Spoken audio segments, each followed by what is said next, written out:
Good afternoon. We'll get going in just 1 second. Watching a really, really strong day in the market, which is good to see. Not a terrible week. Started off rough, but not a terrible week.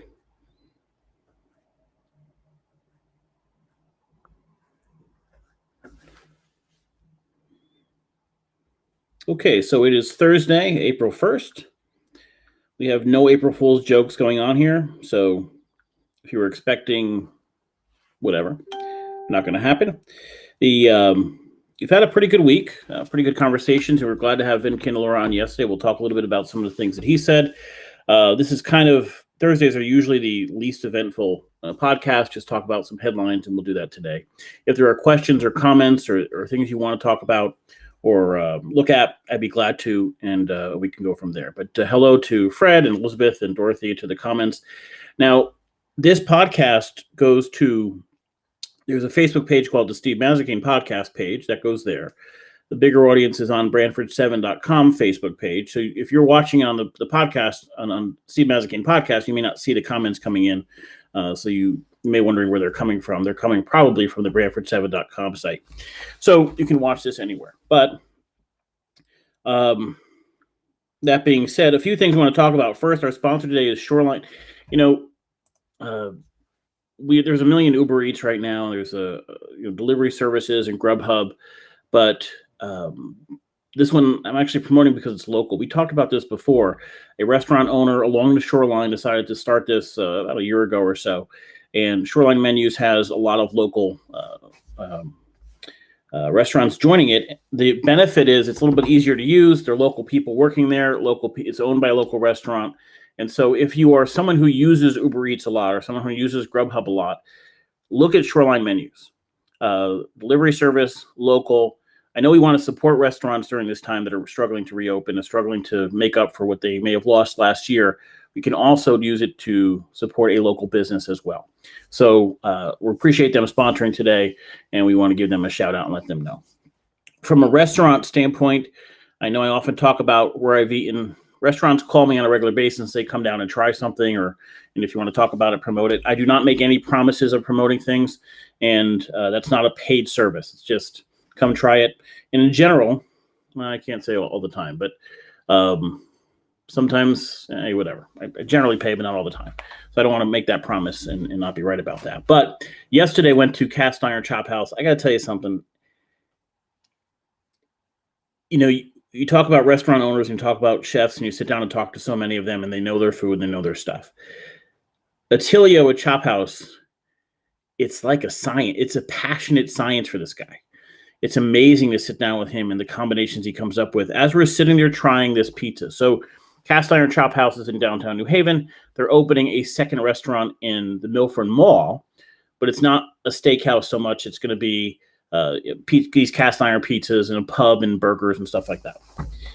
And so I went down yesterday to try some of the products that he's going to have in that Milford location.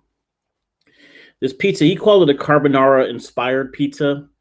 It's not really, but we posted it on our Instagram page. I posted it on my personal page. We may have posted it on Brandford 7 as well. Might have been the best pizza I've ever put just spectacular. Just amazing. It's not like any Italian pizza you normally eat, and it's not Pepe's or Sally's or any of those. It's very different, but it's spectacular. And I think it'll be around $17, $18 when it's in Milford. Absolutely go try it out. But sitting and talking to him, why he puts certain cheeses and certain meats together and why he puts certain onions. And it's just spectacular listening to a master. I remember feeling this way talking to Franco Camacho, who is the chef at Shell and Bones in Geronimo's in New Haven. When he had a place here in Brandford, Tacuba, talking to him about how he mixes flavors and what he puts together was just like an amazing thing. At some point, Brandford 7 should, I'm not opposed to this, sponsor discussions with some chefs. And if there's a chef that would like to do that, as to what goes together, why they envision certain things. These are creative, really, really creative guys. And it's spectacular to listen to and see why they do certain things. And so I'm always amazed by people who are spectacular at their craft. Doesn't matter what it is, that have really put time and effort and energy and passion into a particular craft. And it's was amazing to see. So from a politics standpoint, we talked a little bit about yesterday uh, the state budget and that child tax credit. I think seeing, something jumped out at me talking to Candelora. We had talked to Sean Scanlon the week before. We talked to Candelora yesterday. It is a privilege in many, many ways when you talk to elected officials who are straightforward and really intelligent. And we had that the last 2 weeks. We've had two people that, when you ask questions of any topic, can answer it. And if they don't know something, they may say. Yesterday, we were talking about the budget and how money works coming in, and that income tax cap. And I said something, and Vince said something, and then he goes, "Well, I may be wrong," and just that. That takes not just intelligence, but understanding the laws and understanding how those things are in practice and how these laws can be implemented. It's spectacular to talk to elected officials that really know what they're doing. I interned at the Capitol years ago, and my internship was with someone who was nowhere near that level. It was disappointing. And, there's some people you talk to that are very, very about ideology, and they want to push Democrat or Republican or conservative, whatever. And there's some people who just look at the laws on their merits, and they have agendas. Let's not pretend for a second Sean Scanlon doesn't want to further his political career. We know that. I don't know what Vin's ambitions are, but he has moved up the ladder. He is now the minority leader in the House. They can have ambitions. We know there's ambitions. We know they're politicians. But some politicians actually spend the extra time to know the issues, to understand the issues. And I was sorry yesterday I had not had Vin on earlier, because he was extremely knowledgeable and added a lot to my knowledge into what's happening in Hartford. Where I disagree with both of them is in marijuana. Sean mentioned that it's likely that marijuana won't pass. Vin talked about the dangers of marijuana. He had some questions about it. He wanted to, if there was something that was going to pass, would based on Vermont's law. So based on what's being proposed in Connecticut, he's likely a no vote. Sean would vote for it, but he's also telling us that there may be enough Democrats to vote no, that won't pass. It's disappointing. On sports betting, it looks like that'll pass. I'm not sure I completely agree with the need to give the casinos the kind of rights that they did. They can sign agreements. Here's the concern I have with sports betting. I want to be sure that I can go to any competing site and bet. There's a reason for that. The lines to a game change. Somebody may say the Knicks will win this game by 3 points. The other one may say they may win it by 4 points. And so I want to get the closest line possible. I need competition between the different sites. On top of that, these sites, when they're in competition, offer specials and deals. They'll offer free bets or free benefits or what have you to compete with each other. I want that competition. I don't want all the tribes to all sign with DraftKings or the tribes in our lotto to sign with FanDuel. I want them to have multiple different. So there's a website called Bet365, the largest betting site on the planet. There's DraftKings, there's FanDuel. I want to have access to all of those. That provides competition. It means they have to always be looking at their competition and try to beat them. And when you have competition, it's better for the consumer. I am not yet convinced, and I could be wrong, that that's going to be the outcome of this bill. Apparently, one deal has already been struck with DraftKings. We don't know where the other, the Connecticut Lottery, or those are called skins, the site that you go to. Will they sign with the same skin, or will they sign with different skins? Will we have access to newer skins as they come available on the market? I don't know. And so that's the big question I still have with sports betting. It'll pass. It should pass. But I think down the road, maybe I'm look at making sure we have as much competition as possible. Exclusivity is never good when it comes to the free market. On Scanlon's child tax credit, it looked like we had agreement. It looked like Candelora was for that, which is significant.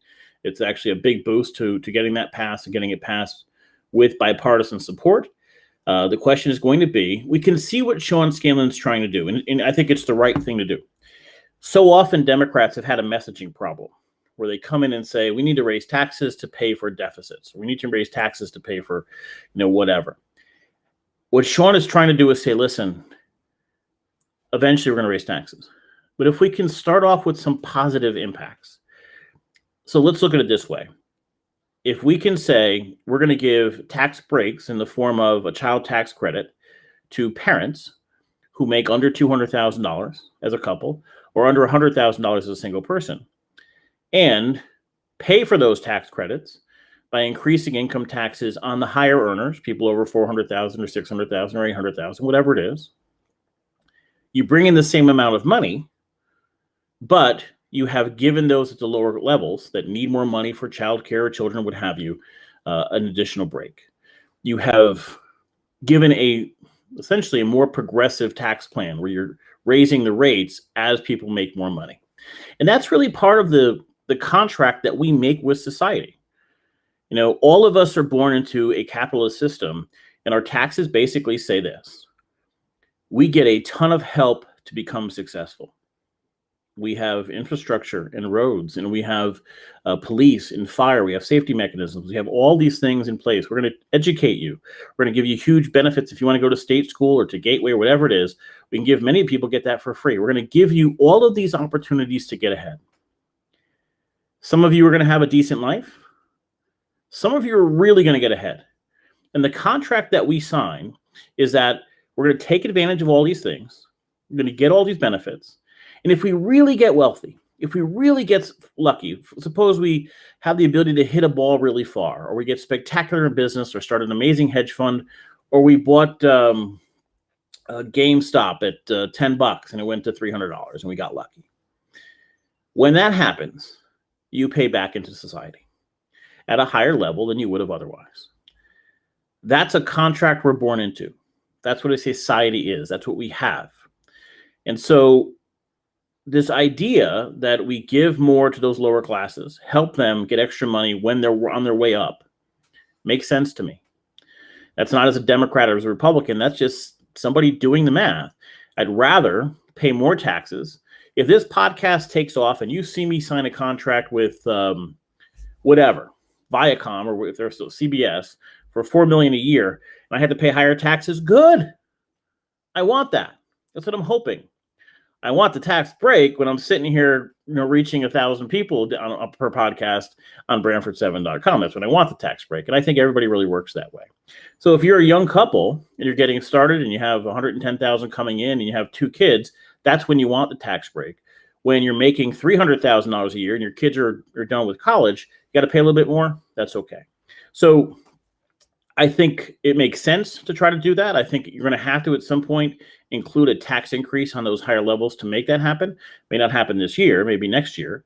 Next year's going to be tough because it's an election year for the state stuff, but that makes sense. What Candelora was saying was there is a law that caps the amount of income tax revenue that can go to the general fund or towards the budget. And once you hit that cap, all that extra money has to go into the rainy day fund. There's a purpose for that. And that is when you have years where you have extra revenue, you save that for years when you have lower revenue. Just like you would say, if you needed $100,000 to live and next year you made $120,000, you try not to spend the $120,000, you still live on the 100, take the 20, save it. So the next year, if you make $80,000, you have that shortfall, you can make up for it. The law is written to make sure the state saves for a rainy day. What he's saying is when you have back-to-back really good years, that rainy day fund can really grow. It might be too much, might be beyond what we actually need. I'm not sure I agree with that because the income tax has such large fluctuations. You have really good years and then really bad years. And then you have years like 2009, 2010 after the economic crash that can really hurt. So the more money in that rainy day fund we can get, the better. What he's saying is the tax revenue would have to be increased in other areas, sales tax, for example, or fees that you pay for registration. What's amazing about this is 3 months ago, when we talked about politics, we were talking about tweets and accusations between Democrats and Republicans and now we're actually talking policy. I know it's a more boring conversation, right? There's nothing people laugh when I yell and scream and swear when I get worked up, but this is the better conversation. This is the conversation we actually want to be happening. What should tax rates be? At what point do they jump up? How much of the tax revenue that comes in from income tax should go to the rainy day fund? How much should the rainy day fund have? What should we be prepared for? Those are good conversations to have. we got some really good news. Sean Scanlon put out a tweet. I'm going to pull this tweet up just so I have it right, because while to a certain extent it's true. I'm just going to find this for a second. He sent it out, I think, yesterday, but I got the notice of it this morning. And he talked about some numbers that are really in the favor of. Okay, Sean Scanlon tweeted. Okay, so he put lots of work left to do, but you can miss me with the Connecticut is a failed state takes. So if you have a lot of, and whoever the minority party is often does this, but it's a high tax state and it's a tough state and we're leaving and there's signs of Connecticut leaving. Have we taxed you yet? Those sort of things. And here's the things Sean is saying are happening. The highest rainy day fund balance in history, $245 million surplus in the current fiscal year, the first bond rating upgrade in 20 years, and record home sales and prices. Okay, that's all great. But now let's take that with a grain of salt. One of the reasons we have a surplus is we had significant amount of income tax come in, which is also the reason we have a high rainy day fund. So you've had a couple of really good years in revenue. We've also renegotiated and changed how we support our pensions. So that pension deficit is existing, and we've put that off for years. So it's basically like saying, wow, we have a lot of cash on hand, but we've put off our credit card payments for a couple of years. So this is a huge grain of salt to be taken. It's a great sign that we have money on hand. That's the first step. The first step any financial advisor would tell you for your personal finances is what? Have a rainy day fund. Have 2 to 3 months expenses set aside. Put it in a bond fund where it's safe and you can get 2%, 3% on it just to cover inflation. Have access to that. That's the first step you take. Connecticut's doing that, a step in the right direction, no question about it. That being said, we still have huge amounts to make up in our teacher pensions and other pension funds that we have underfunded for years. And what we've done in the last few years is put off those payments even further. So there's a big grain of salt that we have to take with that. That said, a bond rating upgrade is huge. And that means infrastructure projects we have going forward will get a better interest rate on, which is spectacular. We can double that right now by spending on infrastructure. And we talked last week or early this week on one of the races coming up in Branford for first selectman, and the person running as a Democrat basically said, Tom Brockett, in one article said, we want to spend more on infrastructure. The next letter to Board of Finance, he said, do not spend more on infrastructure. So he can't get his story straight. The fact of the matter is, now is the time you should be spending on infrastructure because interest rates are so low. So if Connecticut has infrastructure projects, school, bridges, what have you, that have to get done, now is the time to do that. We have a bond rating upgrade and low interest rates overall. Now is a perfect time to take on debt, especially if it's infrastructure debt, and we see benefits long term. That being said, I just want to read this. Kathy said, please sign a petition to maintain local control of zoning. So it's ct169strong.org. If you agree, thank you. So that has to do a lot with the bills we talked about yesterday with Vin Candelora. I don't support any of the bills that have been proposed on affordable housing or changing transit-oriented locations near. Some of the bills being proposed by largely inner city representatives, so Democrats representing inner cities, have included expanding an inner city's control of affordable housing, have included allowing multi-unit family housing near train stations as of right, so not even having to apply for it, just as a right you have that. They've included allowing far more liberal use of accessory apartments, and they've included analyzing the character of a property or a neighborhood when making a decision. Essentially, the argument is that that's racist. That if you say, the character of this neighborhood doesn't fit whatever, this new proposal, that you're racist, that you're inherently racist, and whatever. I don't buy into any of that crap. I think it's nonsense. I could be wrong. Now, the laws out of committee were significantly watered down over the last couple days. Next week, we'll have Robin Comey on. The law likely won't pass without someone like Sean Skillen supporting it because he's in a leadership role. So if the leadership says we have to support this, then he would. If not, he's in that role. I can't see him supporting it. Robin Comey, it's possible, but I think there's going to be enough pressure on her not to do so. And Christine Cohen happens to be a little further liberal, but I just don't see it. We'll have her on. We'll ask her that question. I don't see these laws getting anywhere. That said, if they got out of committee watered down, they're one step closer to happening, if not this year, next year, or the year after. So this is an interesting dilemma. You know, I've talked about towns not getting involved in national politics, but this is state politics where laws being pushed and passed on a state level will impact Branford and Guilford and East Haven and West Haven and Orange and Milford.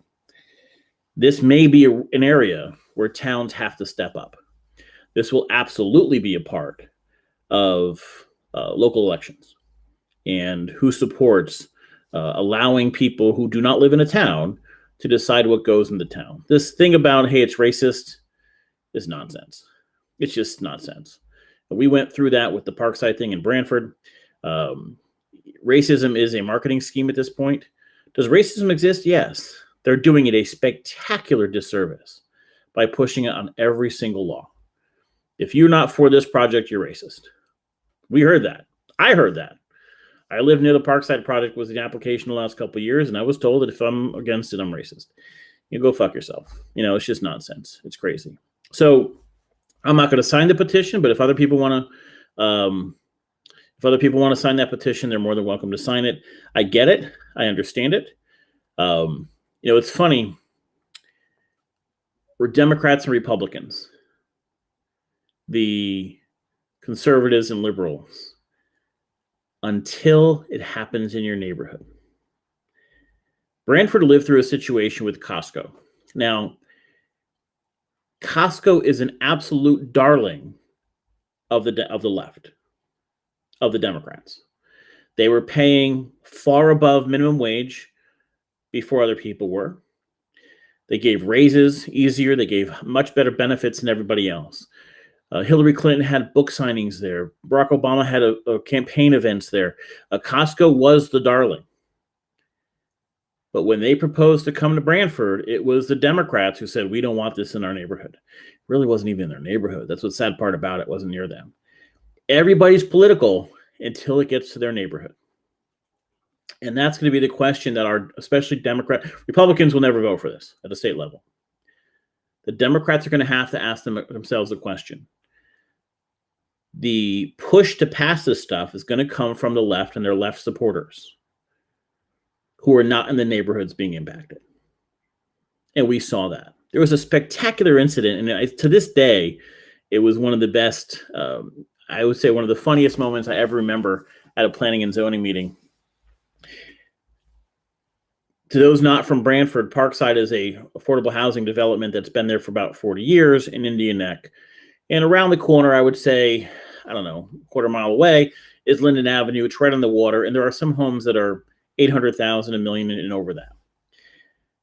And a woman gets up who's a Democrat, and she has a pro Parkside sticker, and we're fighting for affordable housing and all this other stuff. And she gets up, and she really lives nowhere near Parkside. It's nowhere near connected to it in any way. And she goes, you shouldn't be afraid to have these people move in. You know, we love getting neighbors in our neighborhood. And she lived in like a $1.2 million house. And everybody just looked at each other like, how fucking stupid could you be? Yeah, I don't mind getting neighbors either, people who can afford $1.2 million houses. To stand up and say that and be so ignorant and be so absurd, and to say it with a straight face. That's how ridiculous it is. Yet I don't see them volunteering to live next to affordable housing. The attorney leading this was Jay Pottinger, who ran for office, ran for the RTM on the Democratic side. He got up and called everybody racist for opposing this. It's just race. We all know what this really is. It's about race. And he got in his car and he went to Pine Orchard, the whitest spot in town, the wealthiest area of town, where he raised his kids. Yale professor. He didn't move to Fairhaven. He didn't move to a poor area, a more racially diverse area. They yell and scream about this stuff. We need affordable housing, but not near me. We need affordable housing, but not in my neighborhood. We need Costco. We love higher wages. We love making sure our employees are taken care of. This is phenomenal. Not near me. And that's the bullshit of all this. That's the bullshit of these laws. And that's why I can't see Democrats from the suburbs, no matter how much pressure is on them, voting for this. I'd be shocked if they did. I will ask Robin Comey next week when we talk about this. And I will also reach out. I think Sean kind of gave us an answer. A lot of the stuff was never going to pass, so that we asked him about that 1% tax, which is basically money, and that stuff's never going to pass. It's not going to go anywhere. And I don't want to make something out of nothing, but seeing something leave committee, like we have in the last day or two, even watered down, was concerning. Maybe it never gets called to the floor. Maybe it never goes further. But that's how these laws, these proposals, make their way to become a law. Some version gets put forward, which is maybe crazy, gets watered down, doesn't pass that year. Then the next year, they put the law up again, and it gets watered down. It passes committee, but doesn't really go any further. And the next year, they put it out, and it gets watered down a little, but this time a little stronger, and it passes committee, and this time it's discussed a little bit further, doesn't get to a vote. Then the fourth year it comes, and the same thing happens, and we have a deadline at midnight, and it's just not called before the full floor. But by that fourth or fifth or sixth year, it finally gets called. And enough horse trading has happened that these laws pass. And then that's a drastic change to the power that local zoning boards have. I am tired of hearing that zoning is racist. At the end of the day, you can live where you want. We have rents in Brantford that are $800, $900, $1,000, $1,200, which are the same as what they are in Fairhaven. People have the opportunity to live elsewhere. There is a ton of support being given people to live elsewhere. That's a decision. I have advocated for one thing since the day I started this podcast: financial literacy. Until our legislature decides and our Board of Education decides to make financial literacy a priority, these things are always going to happen. You have people in inner cities who have no idea how to save, no idea how to invest. The people who get ahead, get up, go to work, they save and invest. You want to get ahead, don't count on the laws to do it for you. You want to get ahead, do it like everybody has for generations, like unions have for generations. How this country was built. Get up, go to work, learn a skill, do it every day. Save money, invest. It's always worked. It's always worked.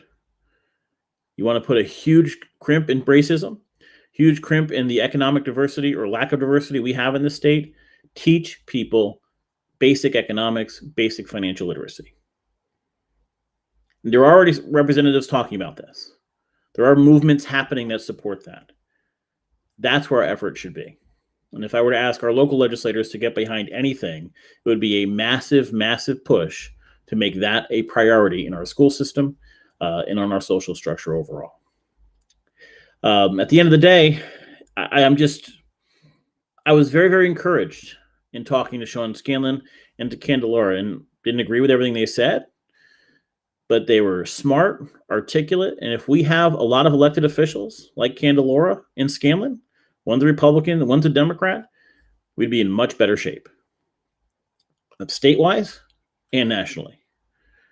And if we can help in this podcast and have conversations with those people and have an honest conversation about issues, real laws, what's happening, and not the nonsense name calling and the crap and the political agendas of all the sides, I think we're in good shape. Is Connecticut in decent shape? I love living in Connecticut. I don't have any desire to leave. Is it expensive? Yeah. Can it be better? Yeah. But at the end of the day, we have some things wrong, but I love living here. I'd rather fight to make it better. I don't subscribe to the people bashing it constantly. Is it a high tax state? Yeah, but it's a high cost of living state too. We provide a lot of social services, and providing those social services makes all of our lives better. I don't want a bunch of homeless people on the street. I don't want a bunch of kids looking for food every night. I'd rather provide those social services because it makes all of our lives better. Connecticut's gone by that principle, and I think it works. We can take the next step with financial literacy, teach them how to save. And now is the time to do it, because you're about to see tomorrow a jobs number is going to come out, which is expected to be spectacular. One of the largest periods of hiring in America's history is about to take place as we reopen after COVID. If you're not working, apply. Save $5 a week. I don't care what it is. That's how you get ahead. And when everybody knows how to get ahead, when everybody understands how to take part in our capitalist society, race doesn't play a role. You can get anything you want. We have yet to make that a priority. Okay, so that's Thursday.